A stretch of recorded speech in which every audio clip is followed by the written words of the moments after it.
Kangkokpida chatpiruro ngasi ana hangba chatliba Kuki gi ana ba hangba chatliba Minister MLA CM Kangkokpi yona ana ba su thinbiruro kai kai ge minungsi chauba gi chauba adu som tang tawbiruro dana aduk jam minungsi chauraga Kuki gi ana ba hangba laiba Minister MLA CM singdo Kangkokpi yona amta chatpiru chaba nakhoi dam kom halakpa imphal yonam ka halakpara amta yengjage ba minungsi aduk chauraba pukchel aduk chauraba Kuki gi anaba hangba lakpiriba mayam do Kangpokpi phau anaba do thinbiruro chaksu pizabire na phajana sa thongba tawraga chaksu Kuki do phajana pizabire bena hujik thinbiruro mayum phau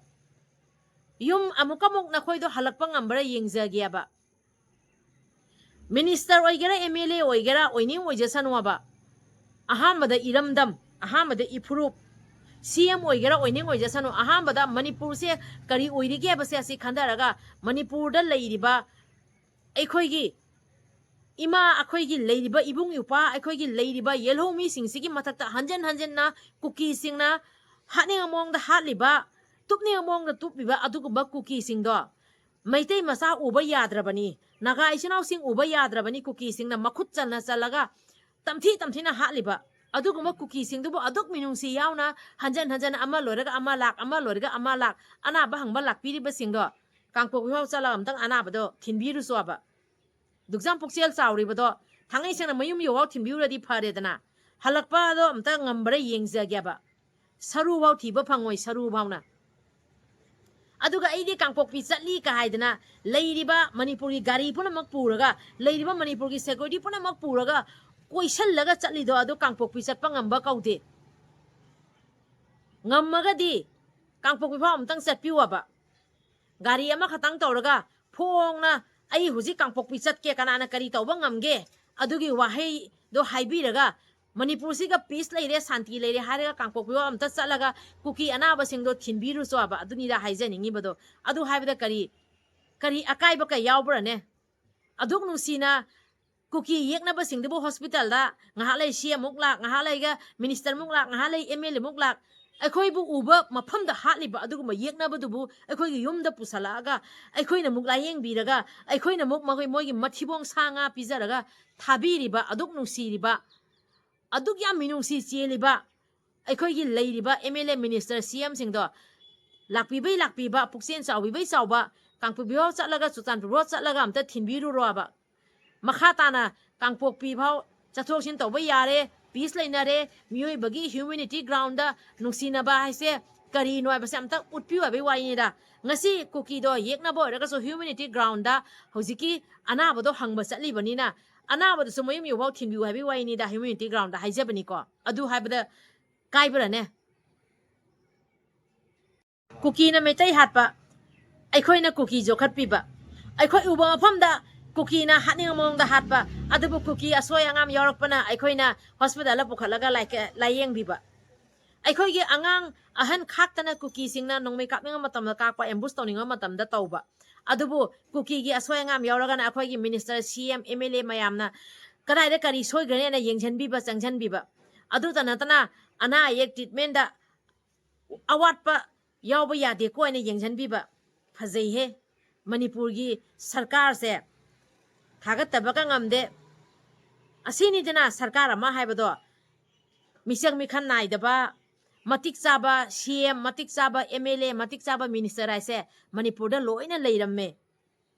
aigi ima hatlasu aigi icha hatlasu aigi ipa hatlasu aidi phamnaiba amani aigi phamse asi dakta hanba yade phamsina henma aigi di khwaidagi maru oiribadi phamni phamda pham gharagadi aigi thabak taw aigi tawdariba thabak se karino mayam gi mamangda leiriba central gi mamangda aigi phamsida phami basida matik chaina hayen base ase aikhoi gi Manipur gi leiriba CM da su leirame MLA da osu leirame aduga Manipur gi leiriba minister da su leirame ase mangaina Manipur gi matik chaba CM matik chaba MLA matik chaba minister phamama phamagadi icha sirasu ima sirasu ibung sirasu upa sirasu aigi phamdo aduda hena ai focus tawgadabani aigi phamduna hena aigi di arubane na khanba yai matik chai sijasano ꯑꯩꯒꯤ ꯏꯆꯥ ꯁꯤꯁꯅꯨ ꯑꯩꯒꯤ ꯏꯃꯥ ꯁꯤꯁꯅꯨ ꯑꯩꯒꯤ ꯏꯕꯨꯡ ꯏꯄꯥ ꯁꯤꯁꯅꯨ ꯑꯩꯒꯤ ꯐꯝꯁꯦ ꯑꯩ ꯀꯣꯜꯂꯒ ꯂꯩꯔꯒ ꯂꯣꯏꯔꯦ ꯍꯥꯏꯅ ꯈꯟꯅ ꯂꯩꯕ ꯊꯥꯒꯠꯇꯕ ꯉꯝꯗꯦ ꯊꯥꯒꯠꯇꯕ ꯉꯝꯗꯦꯀꯣ ꯊꯥꯒꯠꯇꯕ ꯉꯝꯗꯦ ꯃꯅꯤꯄꯨꯔꯒꯤ CM ꯃꯅꯤꯄꯨꯔꯒꯤ MLA ꯃꯅꯤꯄꯨꯔꯒꯤ ꯃꯤꯅꯤꯁꯇꯔ ꯊꯥꯒꯠꯇꯕ ꯉꯝꯗꯦ ꯑꯗꯨꯗꯅꯤ ꯀꯨꯀꯤꯁꯤꯡꯅ ꯃꯩꯇꯩ ꯑꯧꯕ ꯃꯐꯝꯗ ꯍꯥꯠꯂꯤꯕ ꯃꯩꯇꯩ ꯆꯠꯄ ꯖꯥꯔꯣꯏ ꯃꯩꯇꯩ ꯆꯪꯕ ꯖꯥꯔꯣꯏ ꯍꯥꯏꯅ ꯊꯤꯡꯉꯤꯕ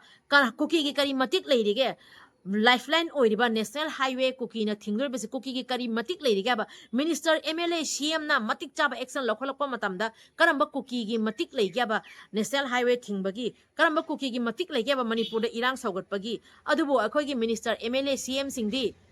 ꯐꯝ ꯑꯃ ꯐꯝꯃꯒꯗꯤ ꯀꯔꯤ ꯇꯧꯕꯒꯤ ꯗꯔꯀꯥꯔꯅꯣ ꯍꯥꯏꯕꯁꯦ ꯑꯗꯨ ꯌꯥꯝ ꯐꯖꯅ ꯈꯪꯕꯅꯤꯅ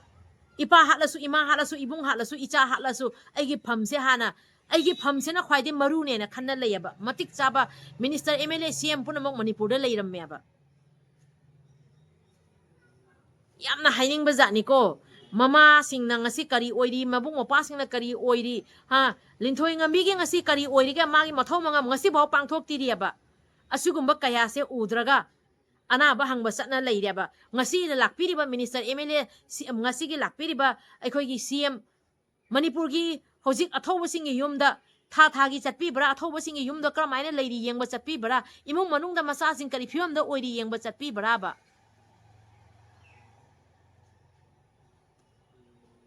와세 하이범세 아두기 마틱 타모이세 짜이 하이범 또금 칸데야바고 하이범 또금 칸데 아두나 하이자가다바디 ꯑꯩꯈꯣꯏꯒꯤ ꯃꯄꯤ ꯃꯄꯥꯅꯦꯅ ꯃꯌꯥꯝꯅ ꯑꯩꯈꯣꯏꯅ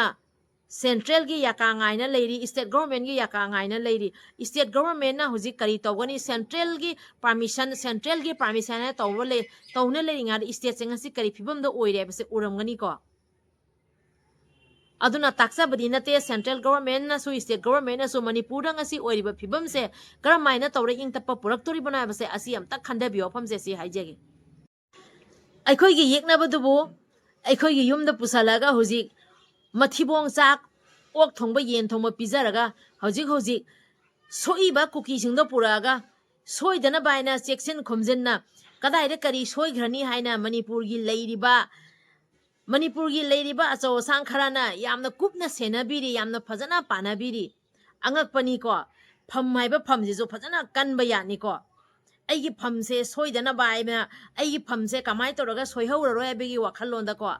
ꯁꯦꯟꯇ꯭ꯔꯦꯜꯅ ꯑꯩꯈꯣꯏꯗ ꯌꯥꯝꯅ ꯅꯨꯡꯁꯤꯅꯕ ꯍꯥꯏꯅ ꯈꯟꯅ ꯇꯧꯔꯤꯔꯥ ꯀꯔꯤꯒꯤꯅꯣ ꯑꯗꯨꯗꯤ ꯈꯪꯖꯗ꯭ꯔꯦꯀꯣ ꯑꯗꯨꯕꯨ ꯑꯩꯈꯣꯏꯁꯦ ꯍꯦꯛ ꯎꯕ ꯈꯨꯗꯤꯡꯒꯤ ꯃꯈꯣꯏꯅ ꯑꯧꯕ ꯃꯐꯝꯗ ꯍꯥꯠꯂꯤꯕꯅꯤ ꯑꯧꯕ ꯃꯐꯝꯗ ꯃꯈꯨꯠ ꯆꯜꯂꯒ ꯇꯝꯊꯤꯅ ꯍꯥꯠꯂꯤꯕꯅꯦꯕ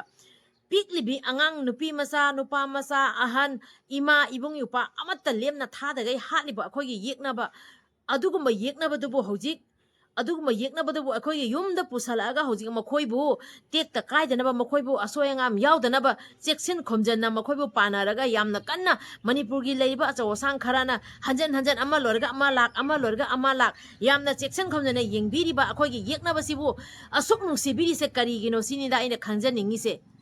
ꯑꯁꯨꯛ ꯅꯨꯡꯁꯤꯕꯤ ꯑꯩꯈꯣꯏꯒꯤ ꯂꯩꯔꯤꯕ ꯑꯊꯧꯕ ꯃꯌꯥꯝꯗꯨꯅ ꯁꯤꯈꯤꯕꯁꯤꯡꯗꯨ ꯃꯈꯣꯏꯒꯤ ꯃꯌꯨꯝꯁꯤꯡꯗꯨꯒ ꯍꯧꯖꯤꯛ ꯀꯔꯝꯕ ꯐꯤꯕꯝꯗ ꯂꯩꯔꯤꯒꯦ ꯍꯥꯏꯅ ꯍꯧꯖꯤꯛ ꯑꯩꯈꯣꯏꯒꯤ ꯌꯦꯛꯅꯕꯗꯨꯒ ꯌꯦꯡꯁꯤꯜꯂꯤꯕ ꯑꯗꯨꯃꯥꯏꯅ ꯀꯅꯥꯅ ꯌꯦꯡꯁꯤꯟꯕꯤꯔꯤꯒꯦꯕ ꯑꯩꯈꯣꯏꯁꯤꯕꯨ ꯃꯈꯣꯏꯅ ꯑꯗꯨꯛ ꯇꯝꯊꯤꯅ ꯍꯥꯠꯈꯤꯕ ꯑꯗꯨꯒꯨꯝꯕ ꯌꯦꯛꯅꯕꯗꯨꯕꯨ ꯍꯧꯖꯤꯛ ꯑꯩꯈꯣꯏꯒꯤ ꯌꯨꯝꯗ ꯄꯨꯔꯛꯑꯒ ꯃꯈꯣꯏꯁꯤꯕꯨ ꯍꯧꯖꯤꯛ ꯂꯥꯌꯦꯡꯉꯒ ꯃꯈꯣꯏꯁꯤꯕꯨ ꯍꯧꯖꯤꯛ ꯃꯊꯤꯕꯣꯡ ꯄꯤꯖꯔꯒ ꯊꯝꯕꯤꯕꯁꯤꯕꯨ ꯀꯔꯝꯕ ꯊꯃꯣꯏꯅꯣ ꯍꯥꯏꯕꯁꯦ ꯑꯁꯤꯅꯤꯗ ꯑꯩꯅ ꯌꯥꯝꯅ ꯈꯟꯕꯗ ꯃꯝꯃꯤꯁꯦꯀꯣ ꯊꯥꯒꯠꯇꯣꯏꯔ ꯁꯤꯕꯨ ꯑꯁꯤꯒꯨꯝꯕ ꯂꯩꯔꯤꯕ ꯑꯩꯈꯣꯏꯒꯤ ꯃꯤꯅꯤꯁꯇꯔ MLA ꯈꯔꯁꯤꯕꯨ ꯑꯩꯈꯣꯏꯅ ꯊꯥꯒꯠꯐꯝ ꯊꯣꯛꯄ꯭ꯔꯥꯕ ꯀꯔꯤꯅꯣ ꯇꯧꯔꯤꯁꯦ ꯑꯩꯒꯤ ꯏꯆꯥ ꯍꯥꯠꯂꯤꯕ ꯑꯩꯒꯤ ꯏꯃꯥ ꯍꯥꯠꯂꯤꯕ ꯑꯩꯒꯤ ꯏꯕꯨꯡ ꯏꯄ꯭ꯋꯥ ꯍꯥꯠꯂꯤꯕ ꯑꯗꯨꯒꯨꯝꯕ ꯌꯦꯛꯅꯕꯗꯨꯕు ꯑꯩꯒꯤ ꯏꯃꯨꯡ ꯃꯅꯨꯡꯗ ꯄꯨꯁꯜꯂꯛꯑꯒ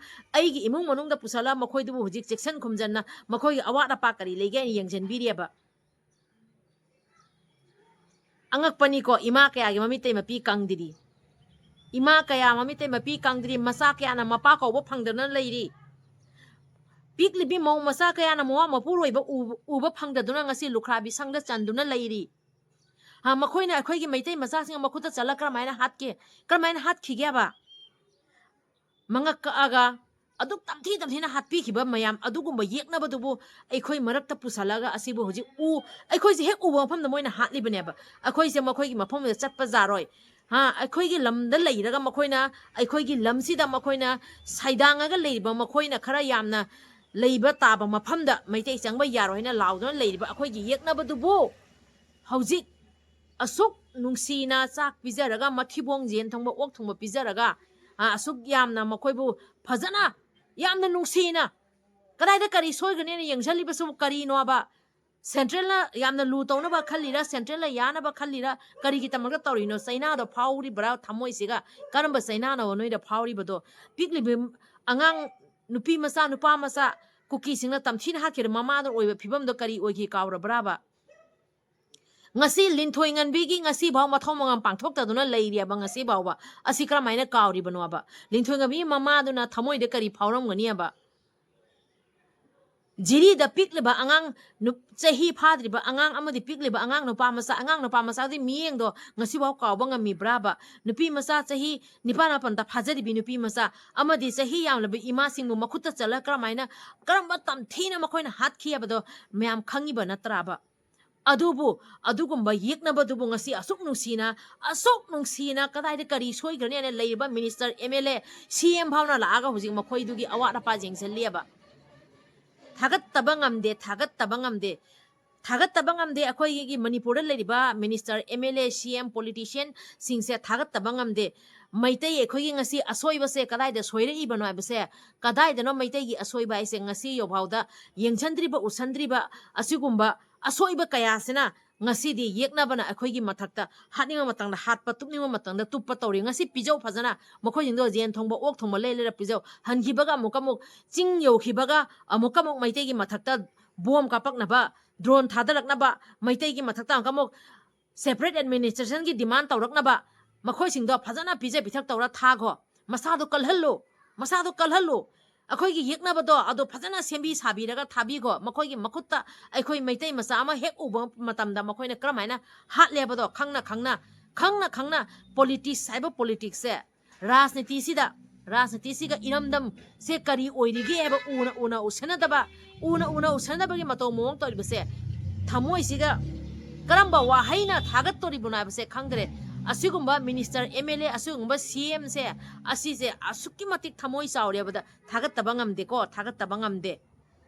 tabangamde pigliba angangi ngasi mapa ko phangdriba mapa do kanana pubirak tori mapa do hanjan birak pangamgadra athobagi mingthon lawraga aikhoi iramdam gi tamakta imale ba ki tamakta izati gi tamakta chongthokiba athoba mayam dogi ngasi mama singdo mamitei mapi kangdriba aduguma mama singdona yeknabadubu hujik aikhoi gi yumda pusalaga yeknabadubu kadai de kari soigrena CM mukcha lak MLA muk lak minister muk lak mathang laaga asuk yamna yeknabadubu minungsi leibiriba aduguma aikhoi gi MLA minister CM sibu aikoina karamba wahina thagat tori bano angak pani rajniti hariba rajde iramdamgi ifurup ki izati gi matang jawraga di rajniti se mawa lodi aina kauthokpam thokta braba pijau yokhibaga angkamu kapaknaba sini haigadabadi ngasi haijagadabadi thamjariba wafam singsida thamoina ngasi kyamuk yamna China phauramgani haibado mafamda chalubada thengnarubada urubada aikhoi di puba thangma ngamdaba thamoi sigi asakpa mayamdo ngasi Manipur sida changjalaiga aikhoi gi yeknabadubu aikhoi uba matamda hatliba aduguma aikhoi gi yeknabadubu ngasi asuk minungsi piribase hangibaga amukamo aikhoi da makoina nongmai kapak toribani aikhoi da makoina amukamuk bom thada doribani aikhoi ngasi chatpa yadaduna leiri asugumba kaya una ngasi makoibu asuk minungsi yauna aikhoi gi yumda pusala makoibu layeng biribase asi humanity ground dai yengbadadi yamna thagatningai ni adubu makoi singdugi mafamda humanity ground da makoibu anaba hangba chatpa makoibu migi wakhani yaudra mirakta tindraba makoida kamaina akoina humanity ground anaba hangba chattori banabse wahanga moina hangjagiaba ngasi sigai phara chakhai nongan baga makoi nongmai kapakaniaba thinba chatbino amta thinba chapino makhoigi mafamje akhoigi lamse khatang hek changshal aga makhoina khatang yamna taba mafam yowaba makhoina nakhoibu hingna thabirakadra amta yengbiwaba aduni da haijaringba wafamdi pari mom challenge sibu yengbiriba mayam puno pui kai khumja jari ngasi thamjari wafam asida soirang yaukhiba kya rega so ngakpi waina pari mom channel na yengbiriba mayam puno ke homdai kok non jari kanglei pakna yai fare ibudo pakhang mana yai